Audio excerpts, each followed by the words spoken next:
கர்த்தருடைய பரிசுத்த நாமத்துக்கு மகிமை உண்டாவதாக.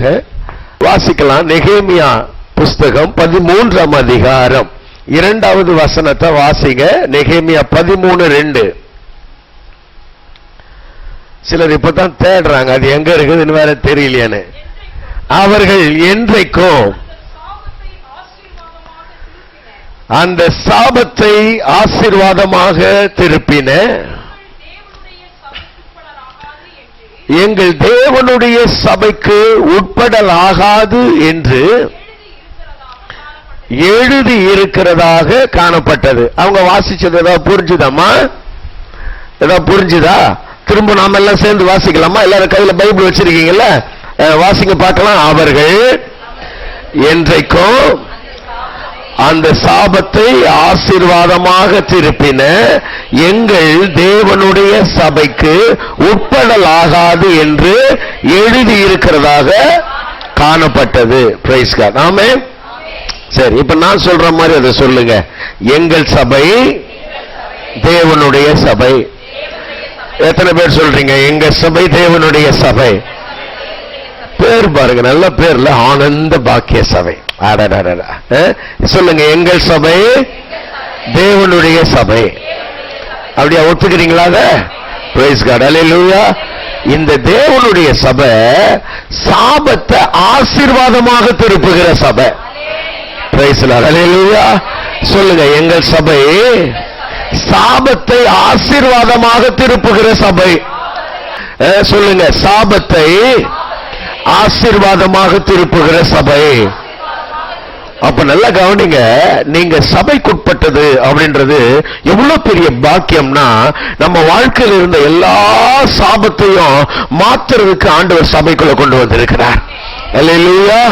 பக்கத்துல கைப்பிடி சொல்லுங்க, நீ சபைக்கு வந்தது எவ்வளவு பெரிய ஆசீர்வாதம் தெரியுமா? ஒரு சாபத்தெல்லாம் மாத்துறதுக்கு கர்த்தர் உன்னை சபையில கொண்டு வந்திருக்கிறார். அல்லேலூயா. சங்கீதம் 11:3 இப்படி நீங்க வாசிக்கிறீங்க. சங்கீதம் 11 படிச்சிருக்கீங்களா? வாசிங்க பார்க்கலாம். சங்கீதம் 11.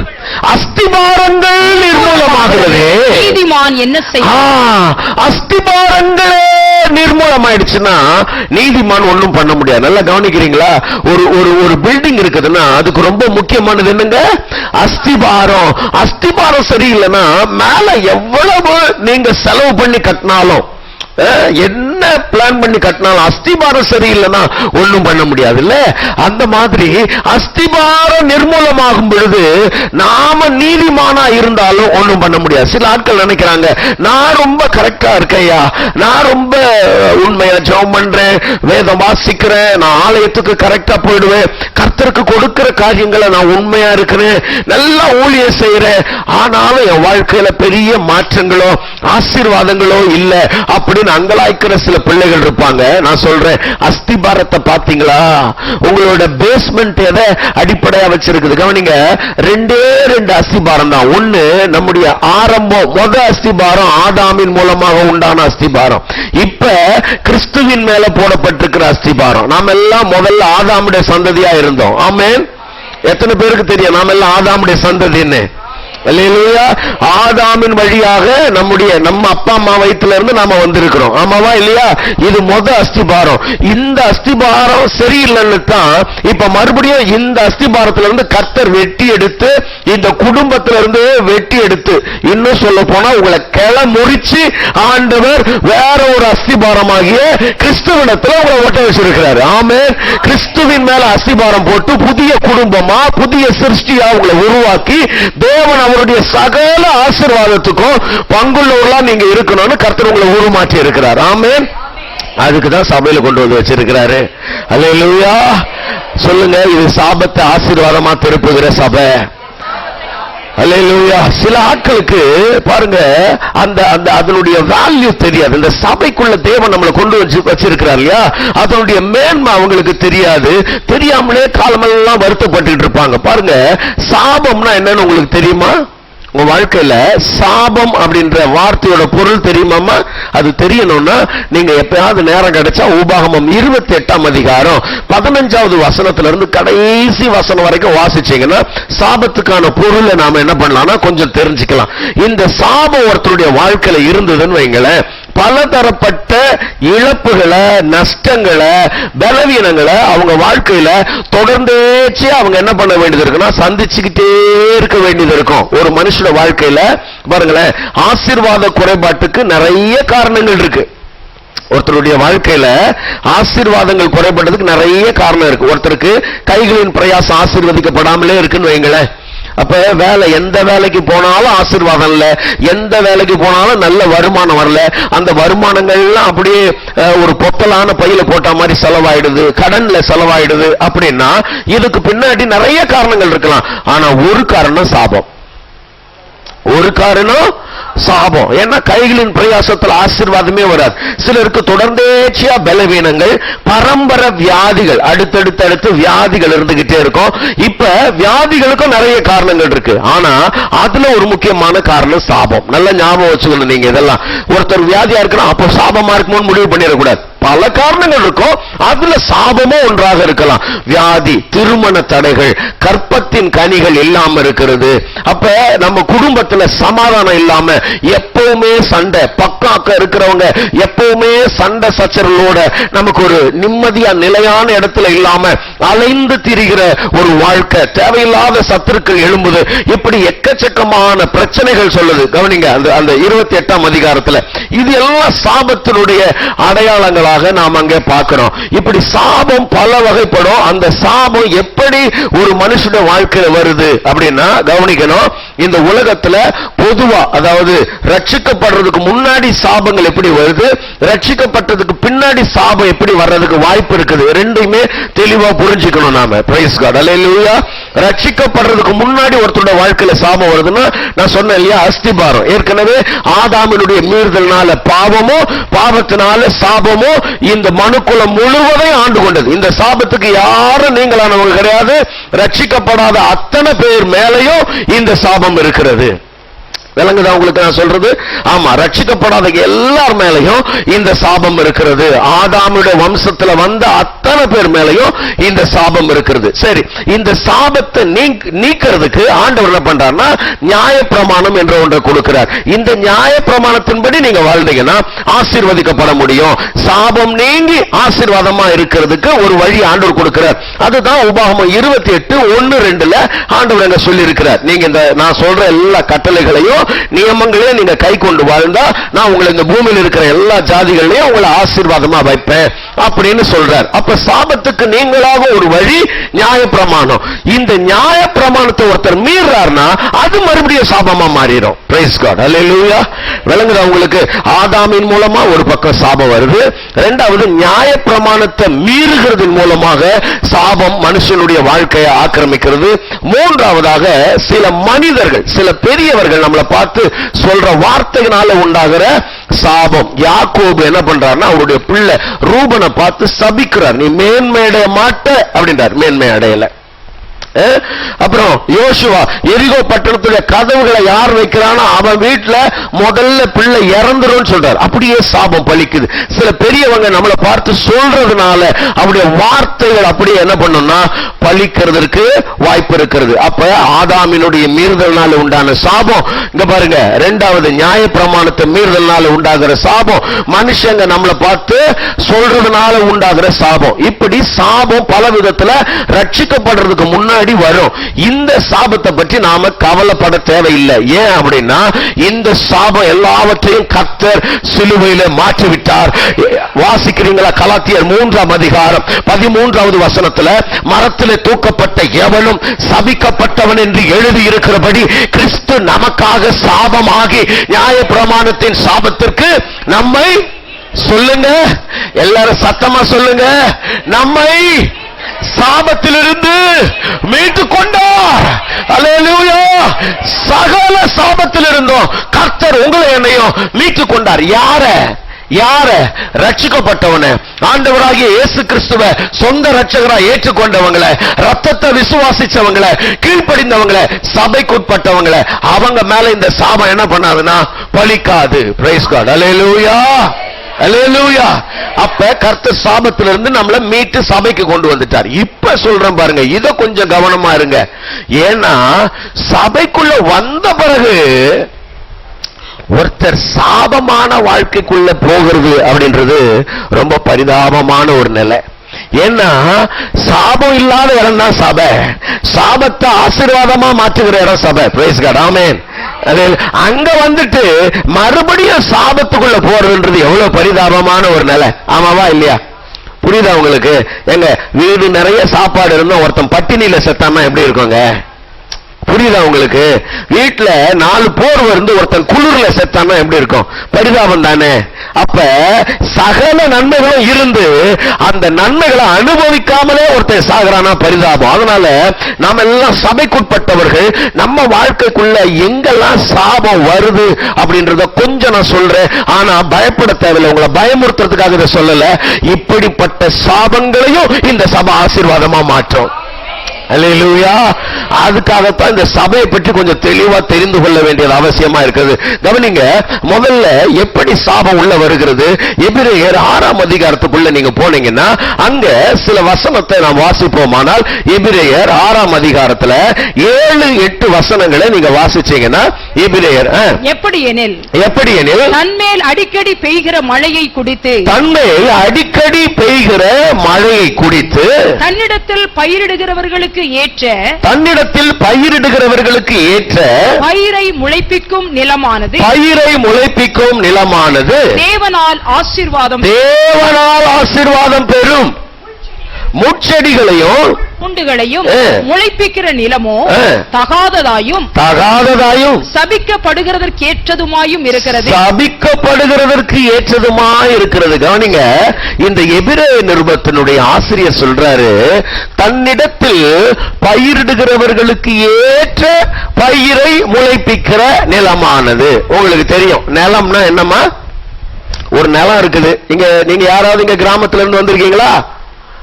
கிராமத்துக்கு போயிருக்கீங்களா? சரி, இப்ப இந்த கிராமத்துல நம்ம நெல்லு போட்டா என்னமா விளையணும்? சூப்பரா சொல்லிட்டீங்கம்மா. வீட்டுல மாங்காய் செடி, மாங்காய் கொட்டை போடுறோம், என்ன முளைக்கும்? இதே அற்புதமா பதில் சொல்லி நல்லா ட்ரெயின் பண்ணிருக்கீங்க பாஸ்டம்மா. இதே பாருங்க எவ்வளவு தெளிவா இருக்காங்க. மாங்காய் போட்டா மாங்காய் முளைச்சிரும்ல. கரெக்ட். சரி, வேர்க்கடலை போடுறோம், என்ன முளைக்கும்? சூப்பர், அதுதானே முளைக்கணும். அப்ப தன்னிடத்தில் பயிரிடுகிறவர்களுக்கு ஏற்ற பயிரை முளைப்பிக்கிற அந்த நிலமானது ஆசீர்வாதம் பெறும் அப்படின்னு சொல்லிட்டார். சரியா? இப்ப பைபிள்ல இந்த நிலத்தை மத்தேயு 13ஆம் அதிகாரத்துல ஆண்டவர், அதெல்லாம் உடனே பைபிளுக்கு போயிடாதீங்க, நான் சொல்றதை கேட்டுங்க, குறிச்சுக்குங்க, அப்புறம் வீட்டுக்கு என்ன தீவிரமா இருக்கீங்களே. மத்தேயு 13ஆம் அதிகாரத்துல இயேசு கிறிஸ்து சொல்றாரு, நம்ம இருதயம் தான் நிலமா, நம்ம இருதயம் தான் என்னவா? நிலமா. இப்ப பிரசங்கிக்கிறோம் பாருங்க, இந்த வேத வசனங்கள் இதான் விதையாம். இந்த வேத வசனங்கள் என்னவா? விதையாம். இப்ப விதைக்கிறவங்க யாருன்னா, உங்க பாஸ்டையா விதைக்கிறாரு, பாஸ்டம்மா விதைக்கிறாங்க, எங்களை மாதிரி ஊழியக்காரங்க வெளியில இருந்து வந்து விதைக்கிறாங்க. பயிரிடுகிறவர்களுக்கு ஏற்ற பயிரை முளைப்பிக்கிற நிலமானது என்ன பெறும்? இப்ப பாருங்க, இப்ப நான் என்ன பயிர் செய்ய போறேன்னா, இப்ப உங்களுக்குள்ள அன்புன்னு ஒண்ணு விதைக்கிறேன்னு வைங்க, நீங்க எதை முளைப்பிக்கணும்? சொல்லுங்க, நல்லா சொன்னீங்க போங்க. அன்பை விதைச்சா என்ன முளையணும்? அன்பு முளையணும். தாழ்மையை விதைச்சா என்ன முளையணும்? தாழ்மை முளையணும். பரிசுத்தத்தை விதைச்சா, நீதியை விதைச்சா, கரெக்டா சொல்லிட்டீங்க. இப்ப இந்த வாரம் அன்பை பத்தி ஒரு பிரசங்கம் கேக்குறீங்க. அன்பை விதைக்கிறோம் உங்களுக்குள்ள. அன்பை விதைச்சு எல்லார்ட்டும் அன்பாயிரு, மாமனார்கிட்ட அன்பாயிரு, மாமியார்கிட்ட அன்பாயிரு, குறிப்பா நாத்தனார்கிட்ட அன்பாயிருன்னு சொல்லி அனுப்புறோம். சபையில் எல்லா விசுவாசிகள் கிட்ட எப்படி இருக்கணும்ன்றோம்? அன்பா இருன்னு சொல்லி முடிச்சிட்டு, என் ஆத்மாவே கர்த்தரை ஸ்தோத்திரின்னு சொல்லி முடிக்கிறதுக்கு முன்னாடி ஸ்தோத்திரம் சொல்லும். ஸ்தோத்திரம், இந்த கழுத்து ஒரு டிசைனா திரும்புது பாரு, ஸ்தோத்திரம் அப்படின்னு திரும்பினா என்ன அர்த்தம்? விதைச்சது என்ன? இப்ப நீ அன்பை தானே முளைப்பிக்கணும். ஆனா எதை முளைப்பிக்கிற? வம்பு கொண்டு வரணும் உங்களுக்கு கொம்பு. அன்பை விதைச்சா அன்பதான முளைப்பிக்கணும். அப்ப அன்புக்கு பதில் நாம வம்பு, பகைமை, கசப்பு, கோபம், வைராக்கியம் இதெல்லாம் பிறப்பிச்சோம்னா என்னமா அர்த்தம்? அப்ப அவர் சொல்றாரு, கவனிங்க, விதைக்கேற்ற அந்த பயிரை முளைப்பிக்காத நிலமானது. உடனே அந்த நிலத்துக்கு எடுத்துட மாட்டாரு. ஆண்டவர் பார்த்துக்கிட்டே இருப்பாரு. விதைச்சு அதை கொத்தி ஏறு போட்டு ஆண்டவர் பார்த்துக்கிட்டே இருப்பாரு. அப்ப பல வருஷங்களா சபைக்கு வந்துகிட்டே இருக்கிறோம். ஆண்டவர் பல தேவ ஊழியக்காரங்க மூலமா உங்களை நீர் பாய்ச்சி எப்படியாவது உங்களை பலன் கொடுக்க வச்சிடணும்னு பாக்குறாரு. ஆனா அதற்கு ஏற்ற பயிரை முளைப்பியாதனெல்லாம் என்ன ஆகுது பாஸ்டர்மா? அதற்கு ஏற்ற பயிரை முளைப்பியாத நிலமானது பாசமான சொல்லல, நீங்க கூட சொல்லலாம், தகாததாயும் சபிக்கப்படுகிறதற்கு ஏற்றதுமாயும் இருக்கிறது. ஐயோ என்னங்க அது, சபிக்கப்படுகிறதற்கு ஏற்றதுமா இருக்கு. அந்த நிலம் கொஞ்ச நாள்ல சபிக்கப்பட்டும்ன்றாரு. அதனுடைய முடிவு சுட்டரிக்கப்படுதல். ஏன்னா அது சரியான ஒரு பயிரை என்ன பண்ண மாட்டேங்குது, முளைப்பிக்க மாட்டேங்குது. விதைச்சு பார்த்தா அந்த நிலம் தரிசாவே கிடக்குது. அதனால பாருங்க, அது ஒரு சரியான பயிர் அது என்ன பண்ண மாட்டேங்குதுன்னா முளைப்பி, அதனால சபிக்கப்படுறதுக்கு வாய்ப்பு இருக்கு. ஜாக்கிரதமா. நாம ரட்சிக்கப்பட்டோம்னு சொல்றோம், சபைக்கு பல ஆண்டுகள் போறோம்னு சொல்றோம், ஞானஸ்தானம் எடுத்துட்டோம், அபிஷேகம் பெற்றுட்டோம், ஆவியில நிரம்புறோம், அந்நிய பாஷை பேசுறோம், காணிக்க கொடுக்கிறோம், கர்த்தருக்கு ஊழியம் செய்யறோம், எல்லாம் நல்லதுதான். ஆனா என்னிடத்தில் ஆண்டவர் விதைக்கிற அந்த விதைக்கு ஏற்ற அந்த பயிருக்கு ஏற்ற பயிரை நான் என்ன பண்றேன்னா முளைப்பிக்கிறேனா என்று பார்க்க வேண்டியது அவசியம். ஒண்ணு. ரெண்டாவது, நல்ல கவனிங்க, தேவனுடைய பிள்ளைகள் எந்த ஒரு காரியத்தையும் ஒரு நல்ல நோக்கத்தோட செய்யணும், தவறான நோக்கத்தோட செய்யக்கூடாது. நீங்க எதை செஞ்சாலும் ஒரு நல்ல நோக்கத்தோட செய்யுங்க. ஆமென் சொல்லுங்க பார்க்கலாம். அல்லேலூயா. இப்ப நீங்க ஒரு கலசம் தண்ணி கொடுத்தா கூட அதுக்கு பின்னாடி ஒரு நல்ல நோக்கம் இருக்கணும். அல்லேலூயா. சரி, பைபிள்ல சில நல்லது செஞ்சு தண்டிக்கப்பட்ட ஆட்கள் யாராவது உங்களுக்கு தெரியுமா? நல்லது செஞ்சு தண்டிக்கப்பட்ட ஆட்கள். தாவீது என்ன செஞ்சாருமா? அது வேற, அது நல்லது செஞ்சு, அந்த மாதிரி நல்லது செஞ்சு. இப்ப நான் சொல்றேன் பாருங்க, அனனியா சப்பரால் காணிக்க கொடுத்து செத்து போனாங்க. ஊசா உடன்படிக்கை பெட்டிய தொட போய் செத்து போனாரு. ஆமாவா? சவுல் பலி செலுத்த போய் ராஜ்யபாரம் அவரை விட்டு போயிருச்சு. விளங்குறா உங்களுக்கு? சில நேரத்துல நாம நல்லதுன்னு நினைச்சுக்கிட்டு செய்யறது சில நேரத்துல தீமையா மாறிடும். புரியுதா உங்களுக்கு நான் சொல்றது? இப்ப காணிக்க கொடுத்து செத்து போன அனனியா சப்பரால், காணிக்க கொடுத்து யாராவது சாவாங்களா? இப்ப நீங்க எல்லாம் பெட்டியில வந்து காணிக்க போட்டீங்க, ஆண்டவரே நான் ஆசீர்வதிங்கன்னு நினைச்சுக்கிட்டு தானே போட்டீங்கம்மா? ஆமாவா இல்லையா? இப்ப கட்டு பணம் எடுத்துட்டு வந்து பாஸ்டரையா கால்ல அப்படியே வச்சுட்டார். அனனியா வச்சுட்டு, ஐயா ஆசீர்வதிங்கயான்னு ஜெபம் பண்ணீங்கன்னு வந்தார். நல்ல விசுவாசி தானே. பாஸ்டரையா ஒண்ணுதான் கேட்டார். என்னப்பா அனனியா, இவ்வளவுதான் வித்தியான்னு கேட்டார். என்ன சொல்லணும்? சொல்லுங்க.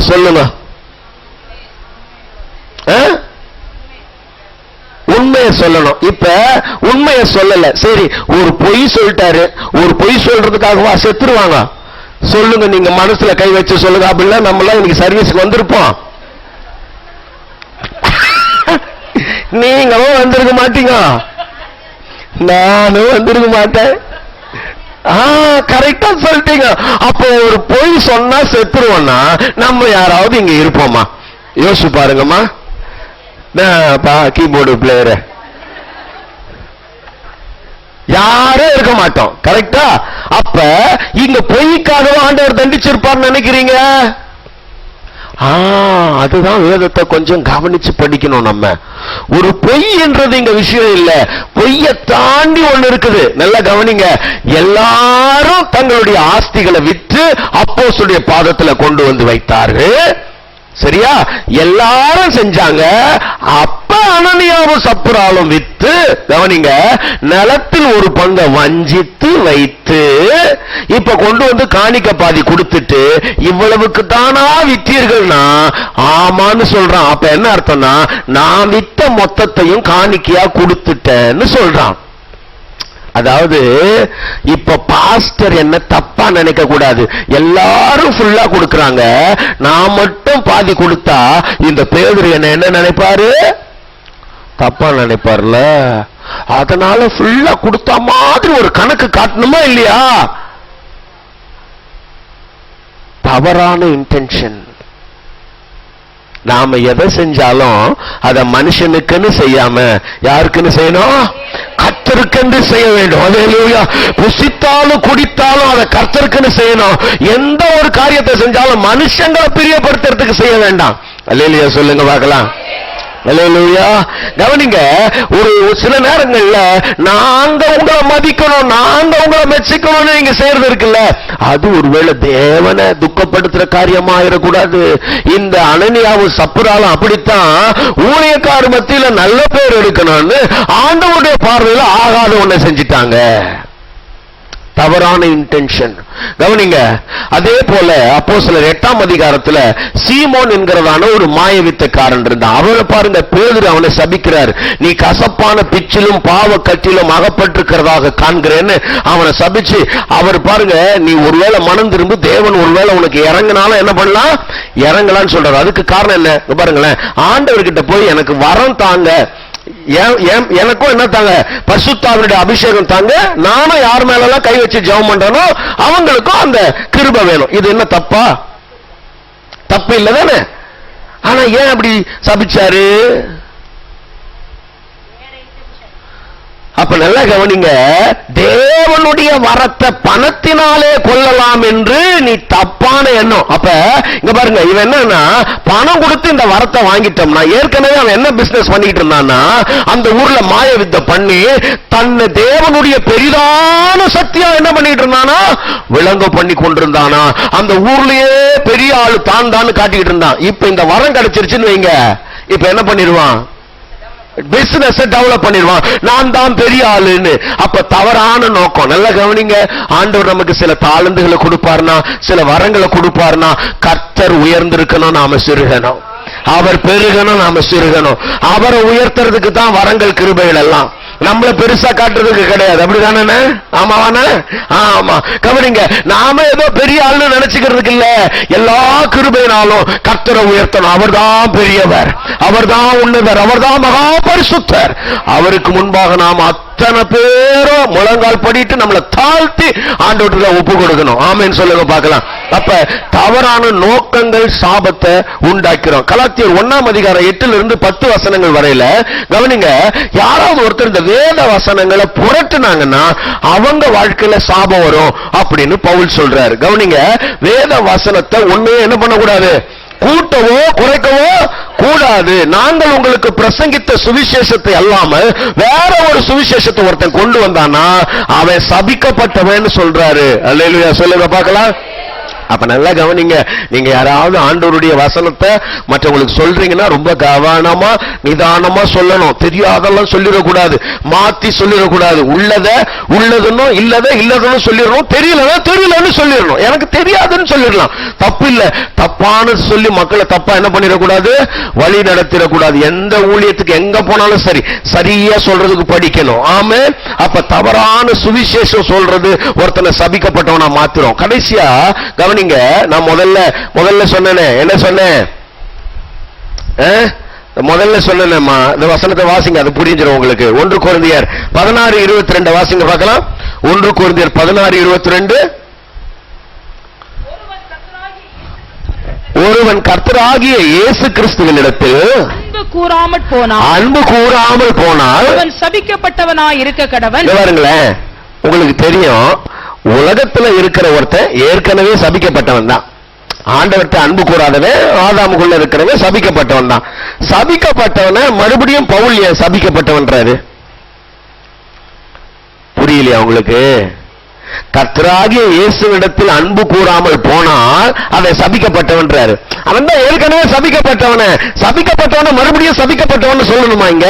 அப்படி சொல்லல. அந்த வசனத்துக்கு அர்த்தம் என்னன்னா, கவனிங்க, இந்த கொரிந்து சபையில பயங்கரமான பிரிவினைகள், ஒரே மார்க்க பேதங்கள். நான் பவுலை சேர்ந்தவன் என்றும், நான் அப்போலோவை சேர்ந்தவன் என்றும், நான் கேபாவை சேர்ந்தவனும் பிரிஞ்சு இருக்கிறாங்க.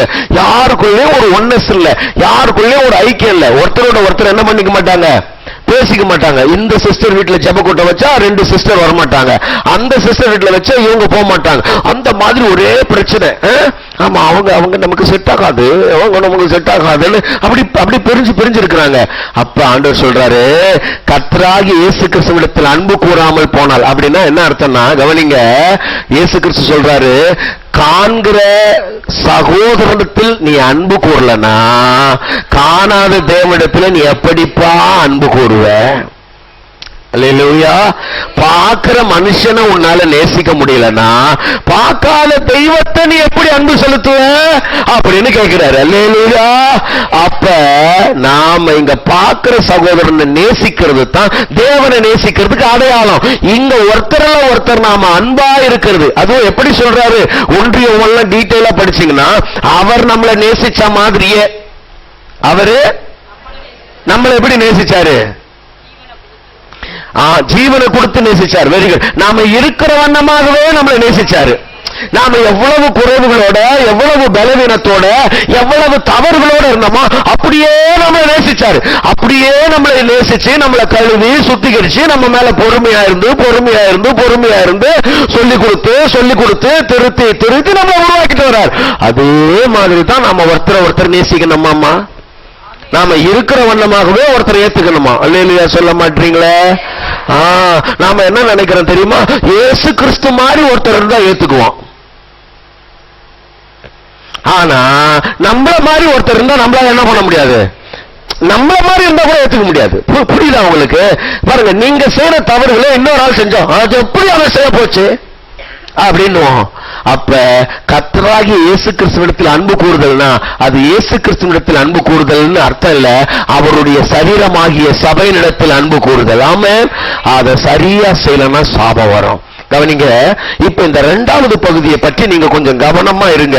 ஏன்னா சபைக்குள்ள வந்த பிறகும் நாம சில நேரத்துல சபிக்கப்படுவதற்கான வழிகள் இதுல கொஞ்சம் கவனமா இருக்கணும். ஆமென் சொல்லுங்க பார்க்கலாம். சரி, நான் சொல்ல வர்ற விஷயத்தை வேகமா சொல்லிடுறேன். அவர் பாருங்க, அங்க பக்கத்துல வர உட்கார்ந்துட்டு இருக்காரு, மைக் ஆஃப் பண்ணிடுவார் இல்லன்னா. இப்ப பாருங்க, நம்முடைய சபை எப்படிப்பட்ட சபை? சாபத்தை ஆசீர்வாதமாக மாற்றுகிற சபை. ஆமென். கவனிங்க, இந்த உலகத்துல சாபத்தை, எந்த விதமான சாபத்தையும் ஆசீர்வாதமாக மாற்றக்கூடிய ஆற்றல் தேவனுடைய சபைக்கு இருக்கிறது. ஆமென் சொல்லுங்க பார்க்கலாம். ஏனென்றால் இந்த சபை என்பது தேவனுடைய சொத்தா இருக்கிறது. இந்த சபை ஆண்டவருடைய ரத்தத்தினால் சம்பாதிக்கப்பட்டது என்று அப்போஸ்தலர் 20:28 நம்ம வாசிக்கிறோம். அல்லேலூயா. வாசிங்க பார்க்கலாம். அப்போஸ்தலர் 20:28 நீங்க வாசிப்பீர்களானால் வேகமா வாசிங்க. ஆகையால் உங்களை குறித்தும் தேவன் தம்முடைய சுய ரத்தத்தினாலே சம்பாதித்துக் கொண்ட தமது சபையை மேய்ப்பதற்கு பரிசுத்த ஆவி உங்களை கண்காணிகளாக வைத்த மந்தை முழுவதையும் இந்த சபை ஆண்டவருடைய ரத்தத்தினாலே சம்பாதிக்கப்பட்டது. ஆமென். எத்தனை பேர் ஆண்டவருடைய ரத்தத்தினாலே மீட்கப்பட்டீங்க? அப்போஸ்தலர் நடபடிகள் 2ஆம் அதிகாரத்தின் கடைசி வசனம் சொல்லுகிறது. நல்லா கவனிங்க, ரட்சிக்கப்படுகிறவர்களை கர்த்தர் அனுதினமும் சபையில் சேர்த்துக் கொண்டு வந்தார். கவனிங்க, நீங்க நினைக்காதீங்க இந்த சபையில நான் வந்து சேர்ந்துட்டேன், அக்கா கூப்பிட்டாங்க அதனால வந்துட்டேன், பாஸ்டர் கூப்பிட்டாரு அதனால வந்துட்டேன். கிடையாது, அப்படி யாரும் வர முடியாது. கர்த்தர் உங்களை முன்குறித்தார். உலக தோற்றத்துக்கு முன்னதாகவே கர்த்தர் உங்களை முன்குறித்தார். தாயின் கருவாம் உருவாகும் முன்னமே ஆண்டவர் உங்களை பேர் சொல்லி அழைத்தார். ஏற்ற காலங்களில் தம்முடையவர்களா இருக்கும்படி தெரிந்து கொண்டார். ஏற்ற காலங்களில் கிருபையின் சுவிசேஷத்தை அனுப்பி ரட்சித்தார். ஞானஸ்தானத்தினாலே உடன்படிக்கை பண்ணினார். ஏற்ற காலங்களில் இந்த சபையில் இருந்தா நீங்க கனி கொடுப்பீங்க, இங்க இருந்தா நீங்க வளருவீங்க, கிறிஸ்துவின் சாயலாக நீங்க மறுரூப ஆவீங்கன்னு சொல்லி ஆண்டவர் முன்னறி நீங்க கொண்டு வந்திருக்கிறார். அல்லேலூயா. ஆமா, இது நம்ம திட்டம் இல்ல, தேவ திட்டம். பக்கத்துல கைப்பிடி சொல்லுங்க, இது நம்ம திட்டம் இல்ல. நீ நினைச்சுக்காத நீ இங்க வந்தன்னு, கர்த்தரா உன்னை கொண்டு வந்திருக்கிறாரு. அல்லேலூயா, கர்த்தரா கொண்டு வந்தாரு. அப்ப ரட்சிக்கப்படுகிறவர்களை கர்த்தர் என்ன பண்றாருன்னா சபைக்குள்ள என்ன பண்றாரு, கொண்டு வருகிறார். ஏன் கொண்டு வர்றார்? சாபத்தை ஆசீர்வாதமா மாற்றுவதற்கு. கவனிங்க, அப்ப இந்த சபை சாபத்தை ஆசீர்வாதமா மாற்றுகிற சபை. அதுல ஒருத்தரை ஆசீர்வாதமான இந்த சபைக்குள்ள வரவே முடியாதுன்றதா இப்ப நீங்க நெகேமியா 13:2 படிச்சீங்க. அதை படிங்க பார்க்கலாம். நெகேமியா 13:2 வாங்க.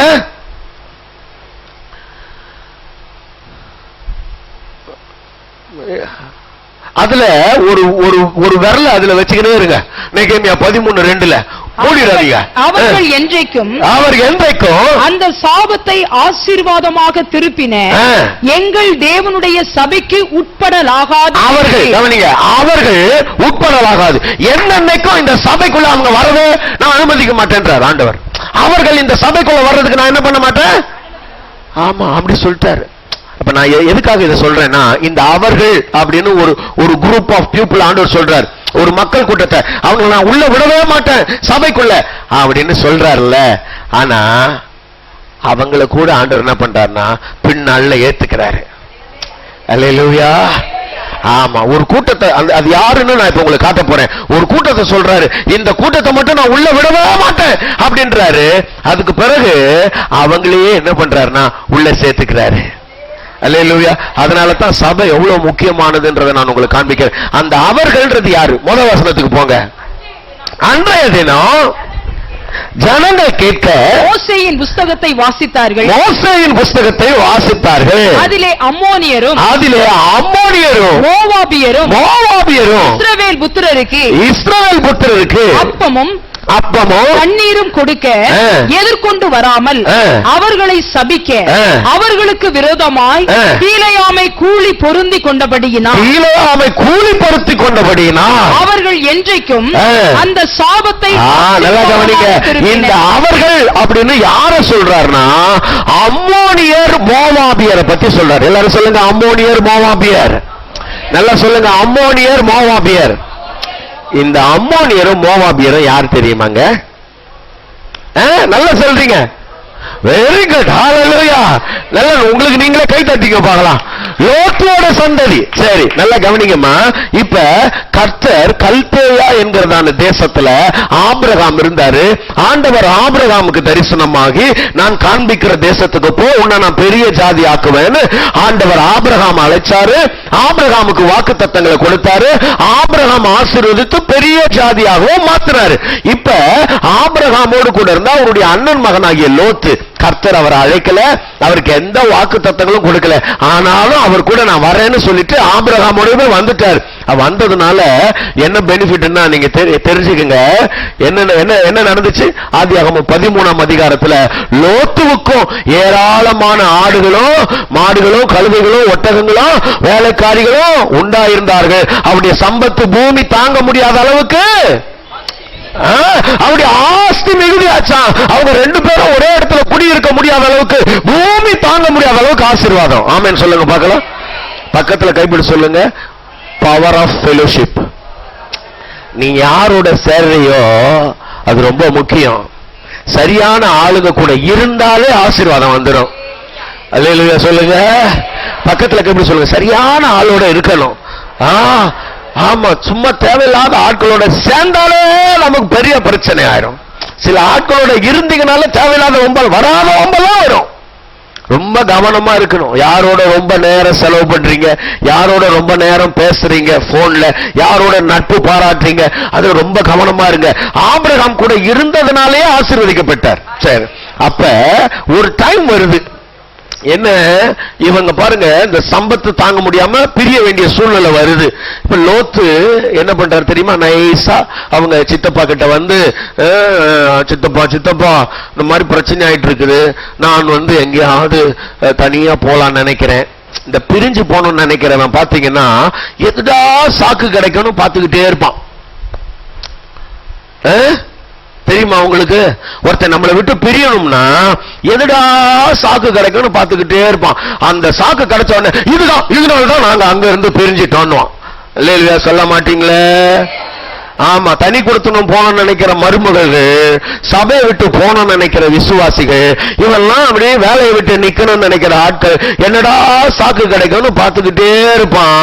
அவன் ஒண்ணு சொல்லுவான் பாருங்க. அவன் என்ன சொல்றான்? இங்க என்ன போட்டிருக்குது? லோத்தோட மந்தை மேய்ப்பருக்கும் ஆபிரகாமோட மந்தை மேய்ப்பருக்கும் வாக்குவாதம் வந்துச்சு, அதனால போனான்னு நினைக்கிறோம்ல. இதுதானே எழுதி இருக்குது. அது இல்ல. நம்ம எப்பவுமே ஒருத்தன் வெளியில போறான்னா அதுக்கு ஒரு காரணம் சொல்லுவோம்ல, அதை நீங்க நம்பிடக்கூடாது. அதுக்கு பின்னாடி ஒண்ணு இருக்கும், அது வேற. பக்கத்துல கைப்பிடி சொல்லுங்க. சொல்ல மாட்டீங்களே? மேல சொல்றத நம்பிடாத, உள்ள வேற இருக்கும். ஆமா, அத கொஞ்சம் கவனிக்கணும் நம்ம. இப்ப இவருக்கு கொஞ்சம் ஆபிரகாமோட இருந்தா, ஆபிரகாம் எப்படிப்பட்ட மனுஷன்னா ரொம்ப தேவ பக்தியான ஒரு மனுஷன். ஆகவே அங்க கொஞ்சம் நீதியா நடக்க வேண்டியது இருக்கு. இவருக்கு கொஞ்சம் அப்படி ஃப்ரீயா இருக்கணும்னு ஆசைப்படுறாரு ஐயா. இவர் பாருங்க எங்க போகணும்னு ஆசைப்படுறாருன்னா சோதோம் கொமோராவுக்கு போகணும்னு ஆசைப்படுறாரு. இதெல்லாம் பார்த்து வச்சிட்டாரு, முன்னாடியே செட் பண்ணிட்டாரு. இப்ப வந்து பேசுறாரு, நான் போலான்னு நினைக்கிறேன், நீங்க என்ன சொல்றீங்க? பாருங்களேன், அப்படி உண்மையாலுமே போகணும்னு ஆண்டோடைய நடத்தல் இருந்தா ஒண்ணு ஜெபம் பண்ணி இருக்கணும். கர்த்தாவே நீங்க நடத்துங்க, நான் எங்க போனோமோ அங்க என்ன பண்ணுங்க, என்ன நடத்துங்கன்னு சொல்லணும். ஆமாவா இல்லையா? நல்ல ஜெபம் பண்ணி ஆவியான ஒரு வழி நடத்துற பாதையில பயணிச்சிருக்கணும். அதை செய்யல. சரி, இவருடைய ஆவிக்குரிய தகப்பன் கவனிங்க, உறவு முறையிலும் தகப்பன், ஆவிக்குரிய தகப்பன் ஆபிரகாம் கிட்ட கேட்டுக்கணும், கொஞ்சம் ஆண்டவர்கிட்ட ஜெபம் பண்ணியா சொல்லுங்க, எனக்கு ஒரு வழிகாட்டுதல் கொடுங்கன்னு கேட்கணும். அதுவும் செய்யல. நான் போறேன் அப்படி நிக்கிறாரு. ஆபிரகாம் பார்த்தாரு, சரிப்பா எங்க போனமோ நீயே செலக்ட் பண்ணு. நீ வலதுபுறம் போனா நான் இடதுபுறம் போறேன், நீ மேற்க போனா நான் கிழக்க போறேன். பாருங்க, இங்க தான் ஆபிரகாம் கிட்ட இருந்து நாம படிக்க வேண்டிய ஒரு பாடம் இருக்கு. நாமளா இருந்தா என்ன பண்ணுவோம்? என்ன நம்பி வந்த, சரி இங்கதான் வயல்வெளி எல்லாம் நல்லா இருக்கு, நான் இங்க இருந்துக்கிறேன், நீ என்ன பண்ணு, வேற எங்கேயாவது இடம் பார்த்து போ அப்படின்னு சொல்லுவோம். ஆமாவா இல்லையா? ஆனா ஆபிரகாம் என்ன சொல்றாரு? நீ இங்க இருக்கிறது இருந்தாலும் இரு, நான் போறது இருந்தா போறேன், நீ வலதுபுறம் போனா நான் இடதுபுறம் போறேன்ப்பா, எனக்கு பிரச்சனை இல்லை. ஏன் ஏன் சொல்லுங்க? நான் இடத்தை சார்ந்து ஆசீர்வதிக்கப்படுறேன், இயேசு கிறிஸ்துவை சார்ந்து ஆசீர்வதிக்கப்படுறேன். நான் எங்க இருந்தாலும் வாழ்வேன், எங்க இருந்தாலும் வளமாவேன், எங்க இருந்தாலும் செழிப்பேன், எங்க இருந்தாலும் பெருகுவேன். என் பெருக்கம் தேவனால் உண்டாயிருக்கிறது, என் பெருக்கத்தை எதுவும் தடுக்க முடியாது. அல்லேலூயா! என் வாழ்க்கை கர்த்தருடைய கட்டுப்பாட்டில் இருக்கிறது. அல்லேலூயா! சூழ்நிலைகளின் கட்டுப்பாட்டில் இல்ல. மற்றவங்க நினைக்கிற மாதிரி இது சாதகமா இருந்தா தான், அது சாதகமா இருந்தா தான் நான் வளருவேன் நினைக்கிற எண்ணம் தவறானது. நான் தேவனால் வளருவேன். அல்லேலூயா! அந்த எண்ணம் ஆபிரகாமுக்கு இருந்தது. அழகா வழி அனுப்பி வச்சுட்டாரு. லோத்து பாக்குறாரு, ஆதியாகமம் 13ஆம் அதிகாரத்தின் கடைசியில் எப்படி இருக்கு, அவன் தன் கண்களை ஏழுத்து பார்த்தானா, அந்த சோதோம் கொமோரா எப்படி இருக்கான்? ஏதேன் தோட்டம் போல இருக்குதான். எப்படி இருக்குதான்? சொல்லுங்க, பக்கத்துல கைப்பிடிச்சு சொல்லுங்க, கண்ணை நம்பாத, உன்னை ஏமாத்தோம். ஏதேன் தோட்டம் மாதிரி இருக்குதுன்னு நினைச்சு உள்ள போனார்ல, அவ்வளவு அக்கிரமம். அந்த ஊர்ல அநியாயம் அக்கிரமம் நிறைஞ்ச அந்த ஊர்லயே போறாரு. சரி சரி போனாரு, பார்த்து டக்குன்னு வந்துடலாம்ல.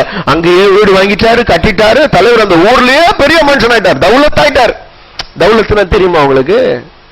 சென்னையில தானே இருக்கீங்க நீங்க, அது கூட தெரியாது. என்ன நீங்க போங்க, இதுக்கெல்லாம் பாஸ்ட் ட்ரைனிங் கொடுங்க, நான் வருவேன்ல இப்போ, இதுக்கப்புறம் சொல்லிடுறேன் உங்களை. அப்படி கெட்டா இருக்கிறது. அந்த ஊர்லயே பெத்தவாடா மாறிட்டாரு, அவர் பெரிய மனுஷன் ஆயிட்டாரு. சரியா? ஆமா, அப்படி பெரிய மனுஷனாகி ஒளிமுக வாசல்ல போய் உட்கார்ற அளவுக்கு பெரிய ஆள் ஆயிட்டார். அப்ப அந்த ஊர்லயே இருந்து அந்த பிள்ளைங்க கவனிங்க, அங்க வளர்ந்ததுனால அந்த ஊர் கலாச்சாரத்தை எல்லாம் கத்துக்கிட்டாங்க. அந்த பிள்ளைகளோட பழகி, அந்த பிள்ளைகளோட நட்பு பாராட்டி. நல்லா கவனிக்கணும், நம்ம பிள்ளைங்களை சண்டே ஸ்கூலுக்கு அனுப்பி, யூத் மீட்டிங் அனுப்பி, பக்திக்கேற்ற விதத்துல வழி நடத்துறது ஆசீர்வாதமானது. அல்லேலூயா! ஆமா, நல்லா படிக்கட்டும், நல்லா வளரட்டும், நல்ல வேற கூடுதலான ஞானத்தை, கூடுதலான திறமைகள் எல்லாம் நம்ம கற்றுக் கொடுக்கலாம். ஆனா உலகத்தினுடைய வழிபாடுகள் எல்லாம் அவங்க கற்றுக்கொள்ளணும், முறைமைகள் எல்லாம் கற்றுக்கொள்ளணும்னா கொஞ்சம் கவனமா இருங்க, கொஞ்சம் கவனமா இருங்க. ஏன்னா இந்த பிள்ளைங்க அப்படியே வளர்ந்தாங்க. ஒரு கட்டத்துல அந்த சோதோம் கோமராவை கர்த்தர் அழிக்க போறார். அப்படி கர்த்தர் அழிக்க நினைச்ச அந்த தருணத்துல ஆண்டவர் என்ன பண்ணார் தெரியுமா? ஆண்டவர் ஆபிரகாம் ஜெபம் பண்றார். அதுக்காக பாருங்க, இவனுக்கு தெரியவே தெரியாது, இவனுக்காக ஒருத்தர் பின்னாடி ஜெபம் பண்ணிட்டு இருக்காங்க. கர்த்தருக்கு ஸ்தோத்திரம். ஆமென் சொல்லுங்க பார்க்கலாம். பக்கத்துல கைப்பிடி சொல்லுங்க. நமக்காக பாருங்க, பரலோகத்துல இயேசு கிறிஸ்து, இங்க நம்ம பாஸ்டர் ஜெபம் பண்ணிட்டு இருக்காங்க. அல்லேலூயா. இன்னும் எத்தனை தேவ பிள்ளைங்க நமக்காக ஜெபம் பண்றாங்கன்னு தெரியாது. நம்ம தப்புறதுக்கு நிறைய காரணம் இருக்குது. நாம நினைச்சுட்டு இருப்போம், நான் ரொம்ப நல்ல, நான் காப்பாத்து. கிருபை, அவர் கிருபையா காப்பாத்திட்டாரு நம்மள. எத்தனை பேர் ஜெபம் பண்றான்னு தெரியல பின்னாடி. ஸ்தோத்திரம். ஆமென் சொல்லுங்க பார்க்கலாம். அல்லேலூயா. அப்ப நல்லா கவனிங்க. ஜெபம் பண்ண உடனே கர்த்தர் இந்த லோத்தை கிளம்பிடான்னா கிளம்ப மாட்டான். அப்படியே ரொம்ப சோம்பேறியா கிளம்புறான். அந்த வீட்டு அம்மா இருக்க, அப்பதான் இந்த புடவை எடுத்து வைங்க, அந்த நகை எடுத்து வைங்க, போன வாரம் வாங்கின ஒட்டியானத்தை எடுங்க. ஆண்டவர் பார்த்தார், இவனுங்களை தலையில அடிச்சாலும் திருந்த மாட்டான்னு சொல்லி அப்படி சொக்காய பிடிச்சு வெளியில, ஊருக்கு வெளியில கொண்டு வந்து விட்டுட்டாரு. பாருங்க, வெளியில விட்டு ஓடி போங்கடா, சமபூமியில எங்கோ நிக்காத, மலைக்கு சொல்லுங்க ஓடிப்போ சொல்றான். என்னால முடியாதான் ஆண்டவர்கிட்ட நோ சொல்றான். பாருங்க என்ன பழக்கம், எங்க பழகுறானுங்கன்னு தெரியல. ஆண்டவர் சொல்ற, ஜீவன் தப்புறதுக்கு மலைக்கு ஓடி போடானா போக முடியாதுன்றான். அப்புறம் வேற ஒரு இடத்துக்கு போயிட்டான். நடந்தது உங்களுக்கு தெரியும்னு நினைக்கிறேன், நீங்க படிச்சிருப்பீங்க. அங்க போறாங்க, அந்த அம்மா உப்பு தூணாயிருச்சு. இந்த பிள்ளைங்க ரெண்டும் அந்த ஊர்ல படிச்சுக்கிட்ட முறைமைகளை வாழ்க்கையில் அப்படி ஃபாலோ பண்ணி அவங்களுக்கு ஒரு பிள்ளை பிறக்குது பாருங்க. அந்த சந்ததி தான் இந்த அம்மோனியனும் மோவாபியனும். ஒரு சபிக்கப்பட்ட சந்ததியா மாறுறதுக்கு காரணம் என்ன? ஒரு தேவ மனுஷனுடைய ஐக்கியத்தை விட்டு பிரிஞ்சு போறது. முதல்ல நல்ல ஞாபகம் வச்சுக்கணும். விளங்குதா? ஒரு நல்ல ஐக்கியத்திலிருந்து பிரிஞ்சு போனா சந்ததியே சபிக்கப்பட்ட சந்ததியா மாறுது. பக்கத்துல கைப்பிடி சொல்லுங்க, நல்ல ஐக்கியங்களை காத்துக்கோ. ஆமா, நல்ல கவனிங்க. நல்ல ஐக்கியம்னா என்னதுமா? பாருங்களேன், ஒரு நல்ல ஆவிக்குரிய ஐக்கியம்னா எப்படி? இப்ப இவங்க அப்படியே இயேசு கிறிஸ்து மாதிரியே, இப்ப நான் அப்படியே இயேசு கிறிஸ்து மாதிரியே இருக்கணும்ன்றது இல்ல. நல்ல ஐக்கியம்னா அவங்க கடவுளுக்கு பயந்தவங்க, அவங்களுக்குள்ள சில குறைகள் நிறைகள் இருக்கும். இப்ப நான் ஒரு கடவுளுக்கு பயந்தவன், என்கிட்ட குறைகள் நிறைகள் இருக்கும். அந்த குறைகள் நிறைகளோட ஒருத்தர் ஏற்றுக்கிறது. அல்லேலூயா.